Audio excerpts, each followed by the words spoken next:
there is something kinandinyaga tuogereko kiveewo kakati ndoza tuitembwa nkuba nabagambye ngenda kukola live bampeereza message bagimpeereza ku Saturday naye nali ni busy ngamba tujja kukyogerako mu weekend ekoze eki mwani okuweereza message ku byaffe sister wange yagimpeereza. Okay. Wekuba olinako ekifaananyi ka video nga oli mu nnika yokka. Naye kyalo kibatawaanya eyo yali bikini si nnika. Alenze mbimanyi. Ya bikini tumanyi buno bwe bwe twambala nga tugenda mu kuuga. Nzimanyiko kimu kyokka. Okay. Bikini. Yankubira simu nangamba mukazi w'omugoberera ku TikTok. Nimugambye ekyamazima nze mbeera business bikola ki? Tobera kunyo ku social media. Nankuya screenshot n'agikola ki? Nakuweereza? Kanyuma bambi ate bannange Belinda amanyi kuba obufaananyi. Nkambuuze ofaayo ku kyoteeka ku social media nga tonnakiteekako?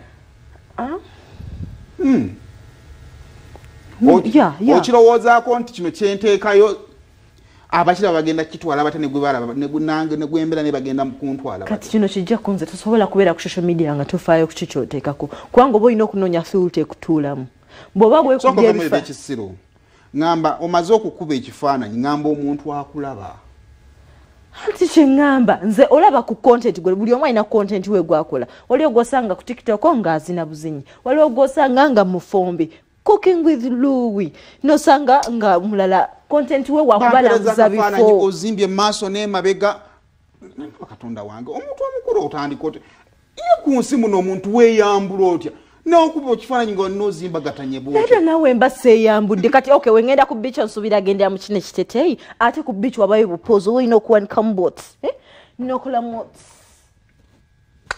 ngenda kutwala ekyasinze okunuma bwe ngenda mu comments abamu bakola mutonedda ekyamazima olinga malaayo n'asonyiwa kikuyita ekigambo ekyo kuba omuntu ateetunda oyo yambula otya mu bantu bw'otyo. But that is content.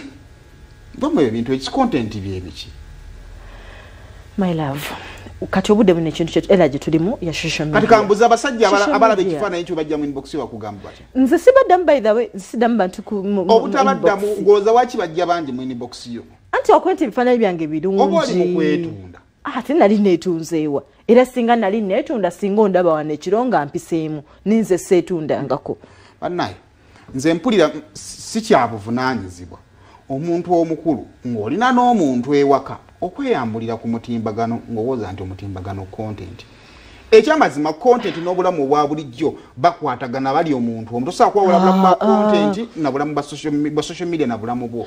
Nawe ekyo kiraba gwe mba ntambula wano nga tugenda wa maama tugenda luddawa engoye z'ennyambala oziraba n'engoye z'ennyambala ku social media kwekisinzira abantu kyennabawa abantu oba abamanyiiza nti obawa content yoyo tosobola mukyusa era omukyusiza manya follow egenda kyuka likes zigenda kendeera. Anga kyoli mu kukola kiri kimu ofaananyi omuntu atawemulira mu makage ng'awemulira ku TV naye erabira nti nno ku TV kwawemulira ensi yonna emulaba mu makage ne bwawemula baana be basatu be bakola ki kakati muno mu kkubo mwoyita bantu basatu baana bataano be bakulaba eri ku social media gye weeyambulira ensi yonna era nnyabo bakulaba ng'omusege oguwedde emirimu mulama alina kyeka byayagadde nogaane weekubye obufaananyi ekyo kati nakalala ke nalabye oyambadde sikaati akawuzi kayiseemu bwe kati kayise no maaso kayise neno atira engoye olaka kaki that is fashion goza lwaki baakakola akagoye ka see through oyambaliramu akantu nga wookajjako